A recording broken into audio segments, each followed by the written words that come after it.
ಪ್ರೀತಿಯ ವೀಕ್ಷಕರಿಗೆ white paper Kannada ಮಾಧ್ಯಮಕ್ಕೆ ಹಾರ್ದಿಕ ಸ್ವಾಗತ ಸುಸ್ವಾಗತ. ನಾನು ವಿನಾಯಕ್ ಕುಲಕರ್ಣಿ.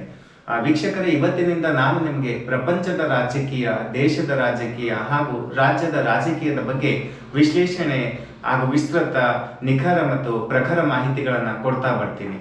ವೀಕ್ಷಕರೇ, ಈ ವರ್ಷ ನಮ್ಮ ದೇಶದ 6 ರಾಜ್ಯಗಳಲ್ಲಿ ಚುನಾವಣೆ ಬರಲಿಕ್ಕಿದೆ. ಆ 6 ರಾಜ್ಯದ ಚುನಾವಣೆಗಳಲ್ಲಿ ಪ್ರಮುಖವಾಗಿ ನೋಡ್ಬೇಕಂದ್ರೆ central of attraction mainstream ಮೀಡಿಯಾದಲ್ಲಿ that is one and only West Bengal. Paschim Bangala ರಾಜ್ಯದ ರಾಜಕೀಯದ ಬಗ್ಗೆ ಇವತ್ತು ನಾನು ನಿಮಗೆ ಕೆಲವೊಂದು ಮಾಹಿತಿಗಳನ್ನ ಹಂಚಿಕೊಳ್ಳೋಕೆ ಇಷ್ಟಪಡ್ತೀನಿ.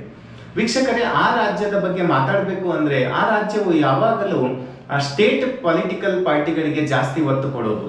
ಉದಾಹರಣೆಗೆ ಸಿಪಿಐ ಅಂದ್ರೆ ಒಂದು ದೊಡ್ಡ ಆಲದ ಮರ ಇದ್ದ ಹಾಗೆ ಒಂದಾನೊಂದು ಕಾಲದಲ್ಲಿ ಆ ರಾಜ್ಯದಲ್ಲಿ ಆಳ್ವಿಕೆ ಮಾಡ್ತಾ ಇತ್ತು. ಸತತ 5 ಬಾರಿ ಚುನಾವಣೆ ಗೆದ್ಬಿಟ್ಟು ಜ್ಯೋತಿ ಬಸು ಅವರು ಒಂದು ಇತಿಹಾಸವನ್ನೇ ನಿರ್ಮಾಣ ಮಾಡಿದ್ರು. ಆದರೆ 2006ರಿಂದ ಅಂದರೆ ಅವರು ಬುದ್ಧದೇವ ಭಟ್ಟಾಚಾರ್ಯ ಅನ್ನೋ ಒಬ್ಬ ರಾಜಕೀಯ ವ್ಯಕ್ತಿ ಬಂದ್ಬಿಟ್ಟು ಜ್ಯೋತಿ ಬಸು ಅವರ ಒಂದು ಹಿರಿತನ ಹಾಗೂ ಅನಾರೋಗ್ಯದ ಕಾರಣದಿಂದ ಅವರು ಸಿಎಂ ಆಗಿ ಅಲ್ಲಿ ಬರ್ತಾರೆ. ಅವರು ಎಕ್ಸ್ಟ್ರೀಮ್ ಲೆವೆಲ್ ಕರ್ಕೊಂಡು ಹೋಗ್ತಾರೆ. ಅಲ್ಲಿಗಾಗ್ಲಿಯೇ ಆ ರಾಜ್ಯದಲ್ಲಿ ಒಂದು corruption was in extreme level, ಭ್ರಷ್ಟಾಚಾರ ತಾಂಡವ ಆಡ್ತಾ ಇತ್ತು. ಹಾಗಾಗಿ ಎಲ್ಲೋ ಒಂದ್ ಕಡೆ ಜನರ ಮನಸ್ಸಿನಲ್ಲಿ ವಿರೋಧಾಭಾಸ ಕೂಡ ಇತ್ತು. ಆದರೂ ಆ ಪಾರ್ಟಿಗೆ ಅಲ್ಲಿ ಗೆಲುವು ಬರ್ತಾ ಇತ್ತು. ಆದರೆ 2006ರಲ್ಲಿ ಟಾಟಾ ಗ್ರೂಪ್ ಆಫ್ ಇನ್ಸ್ಟಿಟ್ಯೂಟ್ ವತಿಯಿಂದ ಒಂದು ಅನೌನ್ಸ್ ಮಾಡ್ತಾರೆ, ತುಂಬಾ ಕಡಿಮೆ ಖರ್ಚಿನಲ್ಲಿ ಅಂದ್ರೆ ಬರೀ 1 ಲಕ್ಷ ರೂಪಾಯಿಲಿ ನಾನು ನಿಮ್ಗೆ ಕಾರ್ ಕೊಡ್ತೀನಿ ಅಂತ ಒಂದು ಈ ಮಿಡಲ್ ಕ್ಲಾಸ್ ಫ್ಯಾಮಿಲಿಗೆ ರತನ್ ಟಾಟಾ ಅವರು ಅನೌನ್ಸ್ ಮಾಡ್ತಾರೆ. ಸಡನ್ ಆಗಿ ಅದನ್ನ ಕ್ಯಾಪ್ಚರ್ ಮಾಡಿದ್ದು ಬುದ್ಧದೇವ ಭಟ್ಟಾಚಾರ್ಯ ಅವರು. ಅವ್ರೇನಂತಾರೆ ಅಂದ್ರೆ, ಸರ್ ಬನ್ನಿ ನಮ್ಮ ರಾಜ್ಯದಲ್ಲಿ ನಿಮ್ಮ ಆ ಒಂದು ಸ್ಕೀಮ್ ಅನ್ನ ಹಾಕೊಂಡ್ ಬಿಡಿ ಅಂತ. ಆದರೆ ಅದನ್ನ ಆಗಾಗಲೇ ಒಂದು ರಾಜಕೀಯದಲ್ಲಿ ಕಾಂಗ್ರೆಸ್ ಇಂದ ಹೊರಗಡೆ ಬಂದಂತ ಮಮತಾ ಬ್ಯಾನರ್ಜಿ ಅವರು ಟಿಎಂಸಿ ಪಕ್ಷವನ್ನ ಕಟ್ಕೋತಾರೆ. ಆ 2006ರಲ್ಲಿ ಅದನ್ನ ಅವರು ವಿರೋಧ ಮಾಡ್ತಾರೆ. ಯಾಕೆ ಅಂತ ಅಂದ್ರೆ ಆ ಟಾಟಾ ನ್ಯಾನೋಗೆ ಹಬ್ ಹಾಕ್ಬೇಕು ಅಂದ್ರೆ ಜಮೀನ್ ಬೇಕು. ಆ ಜಮೀನನ್ನ ಆ ಸರ್ಕಾರ ಒಂದು ದುಡ್ಡು ಕೊಟ್ಟು ಪರ್ಚೇಸ್ ಮಾಡ್ತಾ ಬಂತು. ಅದನ್ನ ಮಮತಾ ಬ್ಯಾನರ್ಜಿ ವಿರೋಧ ಮಾಡ್ತಾರೆ. ಇಲ್ಲ, ರೈತಾಪಿ ವರ್ಗನವರು, ರೈತಾಪಿ ಜನ ನಮ್ಮವರು, ಅವರಿಗೆ ಜಮೀನು ಬೇಕು, ಹಾಗಾಗಿ ಈ ಒಂದು ಸ್ಕೀಮ್ ಅನ್ನ ನೀವು ಕೈ ಬಿಡಬೇಕು ಅಂತ. ಆದ್ರೆ ಆ ಕಾಲದ ಮುಖ್ಯಮಂತ್ರಿ ಅವರು ಅದನ್ನ ಅಪೋಸ್ ಮಾಡಿ ಎಕ್ಸ್ಟ್ರೀಮ್ ಲೆವೆಲ್ಗೆ ಹೋಗ್ಬಿಟ್ಟು ಒಂದು ಫೋರ್ಸ್ ಅನ್ನ ಯೂಸ್ ಮಾಡ್ತಾರೆ. ಒಂದು 20 ಜನರ ಬಲಿ ಆಗುತ್ತೆ ಆ ಒಂದು ಪ್ರೊಟೆಸ್ಟ್ ಅಲ್ಲಿ. ಆಮೇಲೆ ಮಮತಾ ಬ್ಯಾನರ್ಜಿ ಅವರು ನ್ಯಾಷನಲ್ ಹೈವೇ ಬಂದ್ ಮಾಡಿಬಿಟ್ಟು ಈ ಒಂದು ನ್ಯಾನೋ ಸ್ಕೀಮ್ಗೆ ಸಪೋರ್ಟ್ ಮಾಡೋದಿಲ್ಲ. ಅಲ್ಲಿಗೆ ಬಿಡ್ಲಿಲ್ಲ. ಮುಂದೆ ಬಂದು ಬುದ್ಧದೇವ ಭಟ್ಟಾಚಾರ್ಯ ಅವರು ಆ ಕಾಲದಲ್ಲಿ ಇಸ್ರೇಲ್ ದೇಶದ ಕಂಪನಿ ಜೊತೆ ಒಂದು ಒಪ್ಪಂದ ಮಾಡ್ಕೋತಾರೆ. ಅದು ನಂದಿಗ್ರಾಮದಲ್ಲಿ ಒಂದು ಇಂಡಸ್ಟ್ರಿ ಹಾಕಬೇಕು ಅಂತ. ಅಂದ್ರೆ ಆ ಕಾಲದ CPI turn towards completely industrialisation. ಅದು ರೈತರಿಗೆ ಎಲ್ಲೋ ಒಂದ್ ಕಡೆ ನೆಗ್ಲೆಕ್ಟ್ ಮಾಡ್ತಾ ಬರ್ತಾ ಇತ್ತು. ಅದು ಕೂಡ ಸಮಾಜದಲ್ಲಿ ಕೆಲವೊಂದು ವಿರೋಧಾಭಾಸ ಹುಡ್ಕೋತಾನೆ ಇತ್ತು.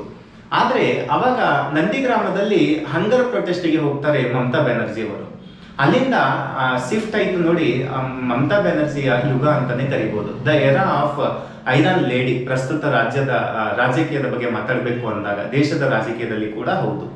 ಸೊ ಅಲ್ಲಿಂದ ಅವರು ಒನ್ ಸೈಡ್ ವಿಕ್ಟ್ರಿ ಮಾಡ್ತಾರೆ. ಆ 30 ವರ್ಷದ ಸಿಪಿಐ ಪಕ್ಷವನ್ನ ಕಿತ್ತೋಗಿತಾರೆ.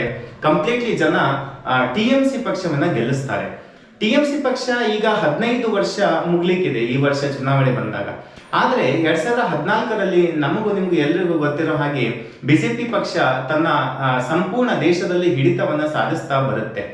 ಅಲ್ಲಿ ಕೂಡ ಅದೇ ತರ ಆಗೋದು. 2019ರ ಚುನಾವಣೆಯಲ್ಲಿ 43% ಮತದಾನವನ್ನ ಪಡೆದುಕೊಂಡು 21 MP ಸೀಟನ್ನ ಗೆಲ್ಸ್ಕೊಂಡು ಬರುತ್ತೆ ಬಿಜೆಪಿಯಲ್ಲಿ.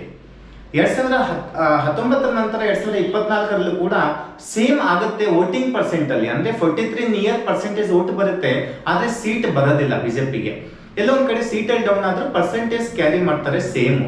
ಆದ್ರೆ ಈ ವರ್ಷ ಯಾಕೆ ನಾನು ಈ ರಾಜ್ಯವನ್ನ ಪಿಕ್ ಮಾಡಿದ್ದೀನಿ ಅಂದ್ರೆ, ಸುಪ್ರೀಂ ಕೋರ್ಟ್ ಇತ್ತೀಚೆಗೆ ಅಂದ್ರೆ 1 ವೀಕ್ ಬಿಫೋರ್ ಒಂದು ವರ್ಡಿಕ್ಟ್ ಅನ್ನ ಕೊಟ್ಟಿದೆ ವೆಸ್ಟ್ ಬೆಂಗಾಲ್ ರಾಜ್ಯದ ಮೇಲೆ. ಏನಪ್ಪಾ ಅಂದ್ರೆ 2009ರಿಂದ ಆ ರಾಜ್ಯದ ಸರ್ಕಾರಿ ನೌಕರರ DA ಆ ರಾಜ್ಯ ಸರ್ಕಾರ ಕೊಡ್ಲಿಲ್ಲ.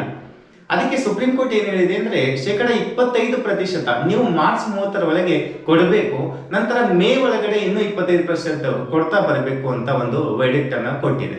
ಅದು ಒಂದ್ ಕಡೆ ಆಯ್ತು. ಅಂದ್ರೆ government employees can not dream about going against any government orally, in the form of orally. They will be working internally in their view. ಅದು ಒಂದ್ ಕಡೆ ಇದ್ರೆ ಹುಮಾಯು ಕಬೀರ್ ಅಂತ ಇವರು ಒಂದು ಮುಸ್ಲಿಂ ಜನರ ಬಗ್ಗೆ ರಾಜಕೀಯ ಮಾಡ್ತಾ ಬರ್ತಾ ಇದ್ದಾರೆ. ಅಲ್ಲೊಂದು ಬಾಬರಿ ಮಸೀದಿಯನ್ನ ಕಟ್ತೀನಿ ಅಂತ ಬರ್ತಾ ಇದ್ದಾರೆ. ಅದು ಕೂಡ ಒಂದು ವೆನ್ ವೋಟ್ ಪೊಲರೈಸೇಷನ್ ಅಂದ್ರೆ with in a caste vote polarisation ಯಾವ ರಾಜ್ಯದಲ್ಲಿ ಆದ್ರೂ ಕೂಡ that's definitely benefit to BJP party ಅಂತ.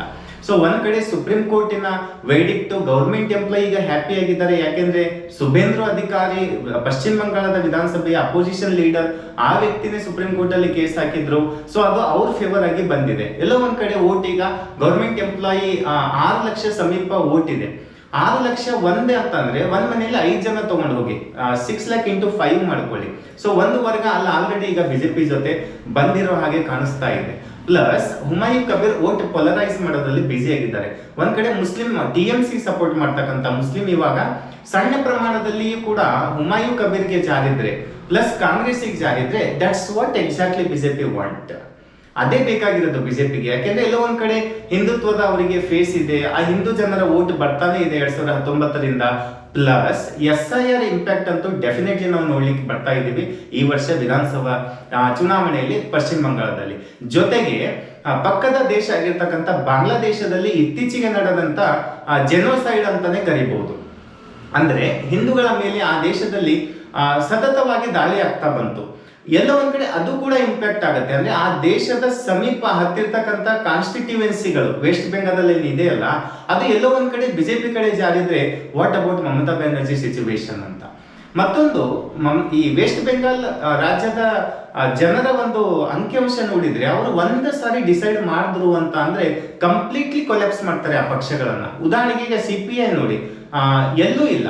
ಅಂದ್ರೆ ಒನ್ಸ್ ಅಪಾನ್ ಎ ಟೈಮ್ ಪೀಕಲ್ಲಿ ಇರ್ತಕ್ಕಂಥದ್ದು ಇವತ್ತು ಥರ್ಡ್ ಪಾರ್ಟಿಯಾಗಿ ಬರ್ತಾ ಇದೆ. ಫಸ್ಟ್ ಇತ್ತೀಚೆಗೆ TMC ಬರ್ತಾ ಇತ್ತು, ಜೊತೆಗೆ ಸೆಕೆಂಡ್ ಬಿಜೆಪಿ, ಥರ್ಡ್ CPI ಇದೆ. ಸೇಮ್ ಏನಾದ್ರೂ ಆದ್ರೆ ಮಮತಾ ಬ್ಯಾನರ್ಜಿ ಥ್ರೋನ್ ಔಟ್ ಆದ್ರೆ ಅಂದ್ರೆ ಜನರ ಮತ ಗಳಿಸಲಿಲ್ಲ ಅಂದ್ರೆ ಕಂಪ್ಲೀಟ್ಲಿ ಕೊಲ್ಯಾಪ್ಸ್ ಆಗೋ ಹಂತಕ್ಕೆ TMC ಬರ್ತಾ ಇದೆಯಾ ಗೊತ್ತಿಲ್ಲ ವೀಕ್ಷಕರೇ. ಸಮೀಕ್ಷೆಗಳು ಕೂಡ ಮಾತಾಡ್ತಾ ಇದೆ.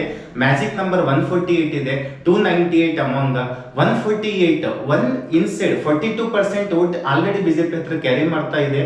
ಅದನ್ನೇ ಕ್ಯಾರಿ ಫಾರ್ವರ್ಡ್ ಆದ್ರೆ 50% ನಿಯರ್ ರೀಚ್ ಆದ್ರೂ ಕೂಡ definitely above the magic number ಇಲ್ಲಿ ಬಿಜೆಪಿ ಬರ್ತಾ ಇದೆಯಾ ಪಶ್ಚಿಮ ಬಂಗಾಳದಲ್ಲಿ ಅಂತ ಒಂದು ನನ್ನ ಅನುಮಾನ ಪ್ರಕಾರ ಅಲ್ಲಿರ್ತಕ್ಕಂಥ ಕೆಲವು ಸ್ನೇಹಿತರ ಜೊತೆ ಮಾತಾಡಿದಾಗ ಅದೇ ಅಂಕಿಅಂಶಗಳನ್ನ ಹೊರಗಡೆ ಬರಬಹುದು. ಮ್ಯಾಜಿಕ್ ನಂಬರ್ ಈ ವರ್ಷ ಬಿಜೆಪಿಯಲ್ಲಿ ಗೆಲ್ಬಹುದು, ತನ್ನ ಸಾಮ್ರಾಜ್ಯ ಸ್ಥಾಪನೆ ಮಾಡಬಹುದು ಅಂತಾನೆ ಮಾತಾಡ್ತಾ ಇದ್ದಾರೆ. ಸತ್ಯ ಏನು ಅದೆಲ್ಲವೂ ನಾವು ಇನ್ನು ಮುಂದಿನ ವಿಡಿಯೋಗಳಲ್ಲಿ ಮಾತಾಡ್ತಾ ಬರೋಣ. ಇಲ್ಲಿಗೆ ನಾನು ವಿನಾಯಕ್ ಕುಲಕರ್ಣಿ ಮಾಡುವ ನಮಸ್ಕಾರಗಳು.